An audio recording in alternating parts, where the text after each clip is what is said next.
Lévitique, chapitre 10. Le chapitre que vous allez entendre maintenant est court. Et vous allez me dire, mais il a mal calibré son truc. On vient d'avoir 2 chapitres longs, et j'espère que vous avez vibré de stress et d'émotion en entendant le premier sacrifice, dont on entendait les premiers tours, le premier rodage, comme notre mobilette dont on se demandait si jamais elle allait marcher. Et oui, ça marche. Ouh, alléluia, soupir de soulagement. Mais les 2 chapitres, il y en avait 2, et ils étaient tous les 2 longs. Et voilà que maintenant, je vous propose un seul chapitre, et en plus il est court. Mais il est fou. Eh ben, on en reparle dans quelques instants. Vous voyez que je vous fais même pas d'introduction.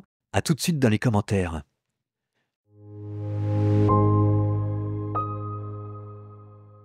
C'est alors que Nadab et Abihu, fils d'Aaron, prirent chacun son brûle-parfum, y mirent des charbons ardents sur lesquels ils déposèrent de l'encens. C'est un feu profane qu'ils apportèrent devant le Seigneur sans qu'il leur ait ordonné. Mais de devant le Seigneur un feu sortit et les dévora. Ils moururent devant le Seigneur. Alors Moïse dit à Aaron, « C'est bien ce qu'avait dit le Seigneur, en déclarant « Par ceux qui m'approchent, je me sanctifierai, et devant tout le peuple, je me glorifierai. » Aaron resta silencieux. Moïse appela Michel et Elshaphan, les fils d'Ouziel, oncle d'Aaron, et leur dit « Approchez, emportez vos frères loin du sanctuaire, hors du camp. » S'étant approchés, ils les emportèrent dans leurs tuniques hors du camp, comme l'avait dit Moïse. Moïse dit alors à Aaron, ainsi qu'à ses fils Éléazar et Ithamar, « Ne dénouez pas vos cheveux, ne déchirez pas vos vêtements, de peur de mourir et d'attirer la colère contre toute la communauté. Mais tous vos frères, toute la maison d'Israël, eux pleureront ce que le Seigneur a détruit par le feu. Vous ne quitterez pas l'entrée de la tente de la rencontre, de peur de mourir, car l'huile d'onction du Seigneur est sur vous. » Et ils agirent conformément à la parole de Moïse. Le Seigneur parla à Aaron et dit, « Quand vous devez entrer dans la tente de la rencontre, toi et tes fils avec toi, ne buvez ni vin ni boisson forte, alors vous ne mourrez pas. C'est un décret perpétuel pour toutes vos générations. Vous séparerez le saint et le profane, l'impur et le pur, et vous enseignerez aux fils d'Israël tous les décrets que le Seigneur a édictés pour eux par l'intermédiaire de Moïse. » Moïse parla à Aaron et aux fils qui lui restaient, Éléazar et Ithamar, « Prenez l'offrande de céréales, et après en avoir retiré la nourriture offerte pour le Seigneur, mangez cette offrande à côté de l'autel, sans qu'elle ait levé, car c'est une part très sainte. Vous la mangerez dans un lieu saint. C'est le décret pour toi et le décret pour tes fils à propos des nourritures offertes au Seigneur. Tel est l'ordre que j'ai reçu. Mais la poitrine offerte avec le geste d'élévation et la cuisse, la part prélevée, c'est dans n'importe quel lieu pur que toi tu pourras les manger, et de même tes fils et tes filles après toi.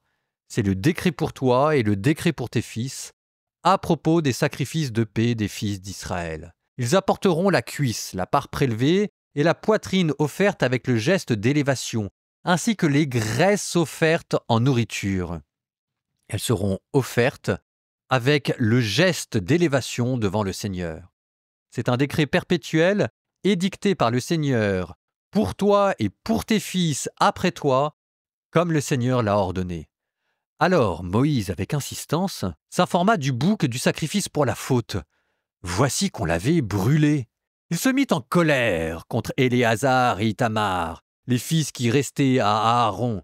« Pourquoi n'avez-vous pas mangé la victime du sacrifice pour la faute dans le lieu saint ? C'est une part très sainte qui vous a été accordée pour ôter le péché de la communauté et pour que soit accompli sur celle-ci le rite d'expiation devant le Seigneur. Puisque le sang de la victime n'avait pas été porté à l'intérieur du sanctuaire, vous deviez absolument la manger dans le sanctuaire, comme je l'avais ordonné. » Alors Aaron adressa la parole à Moïse. « Voici qu'en ce jour, ils ont présenté leur sacrifice pour la faute et leur holocauste devant le Seigneur.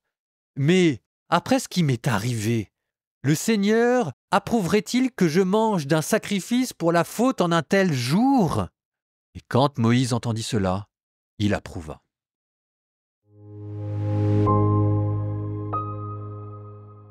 Qui l'eût cru? La Bible, c'est une claque à chaque page. Donc 8-9, vous avez entendu, hein, le cri d'exultation, de joie. Et voilà que tout d'un coup, les Hébreux se sont mis à prendre la confiance et ça s'est terminé par un meurtre, direct. Avec donc Aaron avec 4 fils. Nadab, Abihu, et en plus les 2 derniers, si jamais vous regardez, ils ont échappé de peu à leur mort. Hein. Avec cette phrase extraordinaire, Aaron vient de voir mourir 2 de ses fils. Il y a Moïse qui ne peut pas s'empêcher de faire la mousse du coche. C'est bien ce qu'avait dit le Seigneur en déclarant « Par ceux qui m'approchent, je me sanctifierai, devant tout le peuple, je me glorifierai. » Et Aaron, pauvre Aaron, c'est marqué juste après dans le texte, Aaron resta silencieux. Oh, tu m'étonnes. Grandeur d'âme d'Aaron stoïque, qui a compris ce qu'il avait fait avec le veau d'or, qui acquiesce, qui n'en pense pas moins, qui doit quand même trouver ça un peu vache, tout ce qui lui passe, mais il a compris la leçon depuis le veau d'or, et là simplement il prend sur lui, il subit. Grandeur d'âme d'Aaron, qui pour l'instant n'avait pas jusque-là brillé. Mais donc, il y a Éléazar et Itamar, ses 2 autres fils, qui devaient manger un sacrifice et qui l'ont pas mangé. Il y a Moïse qui revient à nouveau pour faire la mouche du coche pour dire mais c'est pas du tout ce qu'on avait prévu. Maintenant, il y a le feu de Dieu qui va sortir pour vous manger vous aussi. Et il y a Aaron qui répond à Moïse voici qu'en ce jour, ils ont présenté leur sacrifice pour la faute et leur holocauste devant le Seigneur. Mais après ce qui m'est arrivé, il vient de perdre 2 enfants. Le Seigneur approuverait-il que je mange d'un sacrifice pour la faute en un tel jour? Et ça, grandeur d'âme d'Aaron, qui montre qu'il a une connaissance de la loi au moins aussi égale maintenant à celle de Moïse, qu'il est un interprète qualifié de la loi des prescriptions, et en plus qui arrive à mettre de l'humanité là où il n'y en avait pas beaucoup. La charité a son droit de regard aussi. Quand les gens sont tristes, eh ben ouais, dans la liturgie, tout est peut-être pas ok comme dans toutes les rubriques c'est prévu. Vous savez, c'est comme dans les messes. Les messes, parfois c'est pas exactement ce qui est prévu dans le missel, mais en face de vous, vous avez parfois des gens qui sont ou bien tellement dans la joie, ou bien surtout tellement dans la tristesse que vous dites, je peux pas appliquer bêtement le rituel, ça va faire de la casse. Eh ben, le premier grand prêtre l'avait compris. Avec notamment ce qui a été dit, verset 8. Je suis sûr que ça, personne n'a fait attention. Mais c'est marqué, le Seigneur parla à Aaron et dit, quand vous devez entrer dans la tente de la rencontre, toi et tes fils avec toi, tanani nanana. Le Seigneur parla à Aaron. C'est la première fois que Dieu a parlé directement à Aaron, sauf qu'il l'a payé par la mort de 2 de ses fils. Alors revenons un peu sur cette mort. Nadab et Abihu, les 2 fils d'Aaron, ont apporté un feu. Alors, c'est quoi le problème? On nous dit que c'est un feu profane. En anglais, la traduction est encore plus étonnante. A strange fire. Un feu étrange, un feu étranger, un feu profane, qu'ils apportent devant le Seigneur sans qu'il leur ait ordonné, de leur initiative propre. Ce par quoi ils ont péché, c'est par excès de zèle. C'est parce qu'ils ont pris la confiance qu'ils ont été tués.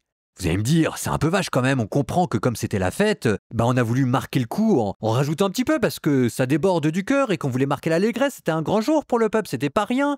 Dieu qui montre sa gloire, le premier prêtre, les premiers sacrifices agréés. En fait, ce que Dieu vous dit, c'est « Mais vous avez rien compris. Vous croyez que toutes les règles que je vous ai données avant pour vous dire précisément comment il fallait faire, c'était pour rire? Que c'était juste comme ça, moi qui les ai sortis de mon chapeau en vous donnant des recettes à suivre ou à ne pas suivre? Vous croyez que tout ce que je vous ai dit sur le saint, le profane, le pur et l'impur, c'était comme ça?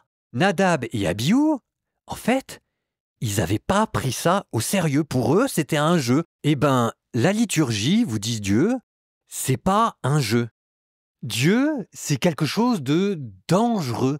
C'est une flamme ardente d'une sainteté telle que si jamais on s'en approche pas dans les règles de l'art, on va finir dévoré par elle. Et puis il faut aussi protéger Dieu des hommes, parce que comme les hommes font n'importe quoi, qu'ils manipulent et qu'ils pervertissent la religion, vous savez, parfois les gens ils refusent de croire en Dieu parce que les prêtres font n'importe quoi. Donc il faut bien marquer les distances entre Dieu d'un côté, les hommes de l'autre, pour des questions de sainteté, protéger les hommes qui ne sont pas capables de recevoir une telle sainteté, et protéger la sainteté de Dieu pour pas qu'elle soit compromise avec notre impureté.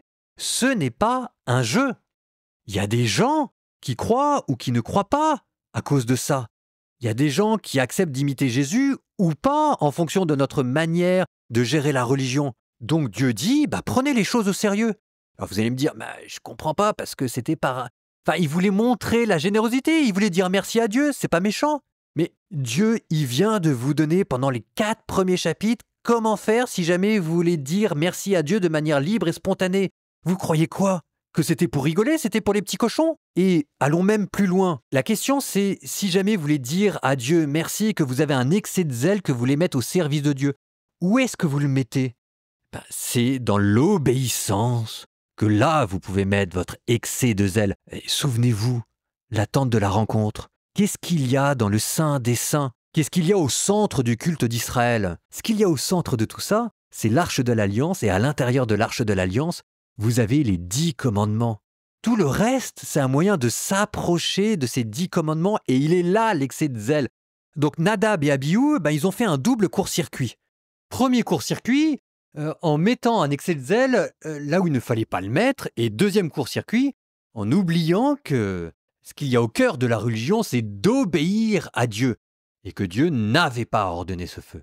Qu'est-ce qui se passe si jamais vous mettez vos doigts dans une prise électrique et que vous faites un court-circuit? Vous m'aurez électrocuté.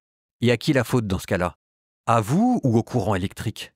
Et en fait, vous voyez, ce passage-là, il est d'une importance cruciale. Et demain, je vous le prouverai. Nous terminons par une prière au nom du Père et du Fils et du Saint-Esprit. Amen.